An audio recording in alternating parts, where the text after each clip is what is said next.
I'm gonna check again. There's no like flush draws or anything out there. The only real draw is King Jack. So I'm gonna check and give the guy an opportunity to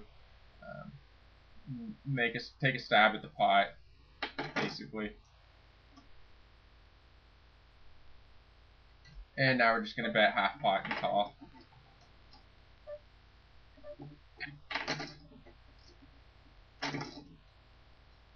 I don't think you can ever have ace king in that particular situation, obviously. Flops checked around and then he bets. Had I just flatted, he could have ace king, but when I check raise and he flats, he never has ace king. A hand like king jack is possible, or in this case, queen seven. So will not be top pair. Oops.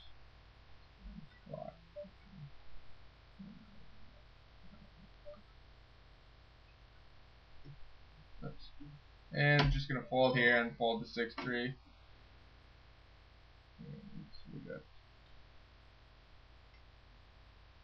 25 cents, 50 cents in there quickly.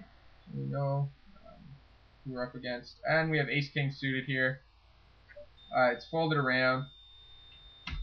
And we'd be more than happy to get it in against either the half stack or the shorty here who limped. And they do both fold, so we take it down.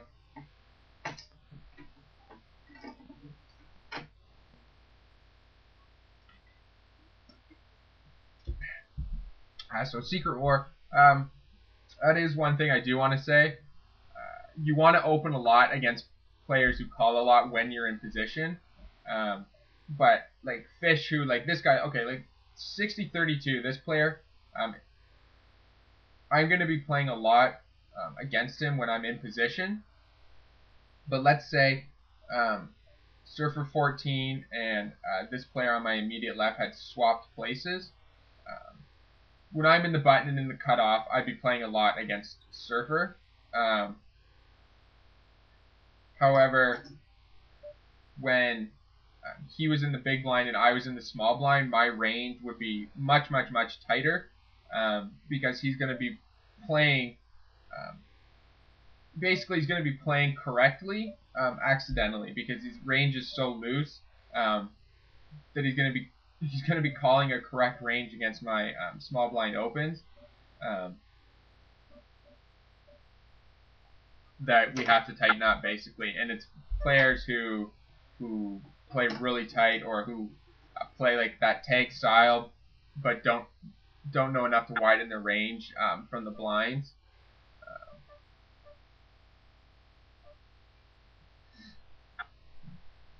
So moving on. So ace jack here. We check and he checked behind, and when he bets out here, I expect him to have a hand like some sort of marginal pocket pair a lot of the time, or air. I guess actually, given that read, I should probably have check raised him, but not a big deal by any means. It's never a big deal to be folding hands out of position. Okay, so let's say, for example, you open, from under the. Let's say you open from mid position with, say, like ace 10 suited. Okay, and you open and then a full stack in the cutoff, or from the button calls, and everybody else folds. Okay, and an ace comes on the flop, or a jack comes on the flop, or a 10, whatever your other card was. So you have ace 10. So let's say a 10 comes on the flop. You bet, he calls, and then a hand like a queen, or a card like a queen or a king comes on the turn, and you bet, and he re-raises you. It's actually, like, some people will be like, well, he could be bluffing me, I don't want to fold, I can definitely have the best hand still, blah, blah, blah. The reality is, you have second pair, and, you're out of position, you're going to be in rough shape, so, like, folding is fine. Or, if you get to the flop and you have a hand like, I don't know, jack 10, and, you flop a jack or you flop a 10 and you bet out and you get re-raised, and people that see top pair and they don't want to fold. But the reality is, you only have top pair. You have a weak kicker. You're getting re-raised on the flop. You're out of position. Basically, everything is going against you. So just fold. Like, even if he shows you the best hand, who cares? Like, there's so many bad turn cards for you that you're just in you're in a bad shape. So just folding is perfectly fine. Like, I'm not saying do it all the time, but if you're up against a player who you know is going to keep barreling and you're not overly comfortable with your hand, and just fold. Like, folding is probably one of the most powerful tools in poker that people don't use enough, and it's very prominent at the lower stakes. So once, it sounds silly, but once you can master the ability to fold, you can really, really do well at micro stakes.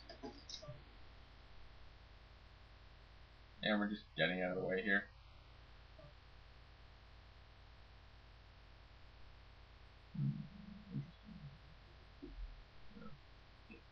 Well, I'm going to call. The only reason I'm calling here is because his range is really wide, and he's going to miss a lot of flops, and I can take him off a lot of hands quite often. So, fortunately, we get dipshit nut fuck over there calling.